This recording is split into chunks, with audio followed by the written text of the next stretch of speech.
Parlour থেকে বেরিয়ে আমি করে নিয়েছিলাম কিছু কেনাকাটি। মার জন্য নিয়েছিলাম একটা সানস্ক্রিন আর বাবুর জন্য লেস।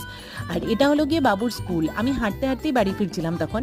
ওর স্কুলের নামটা কিন্তু তবে চেঞ্জ হয়েছে, আগে ছিল হ্যালো কিডস, এখন এবার এসে দেখলাম এখানে প্রমার্তিজ একাডেমি লেখা। আর এই দেখো বাড়ি ফিরে আসতেই দেখি একজন আমার জন্য গেটেই অপেক্ষা করছে। আর এত এক্সাইটেড হয়ে গেছিল আমাকে দেখে যে নাচানাচি শুরু করে দিয়েছিল। গ্রেসি আমাকে অনেকদিন পরে পেয়েছে দেখে এখন আমি এদিক ওদিক একটু সময়ের জন্য বেরোলেও ও ভীষণই প্যানিকড হয়ে যায়।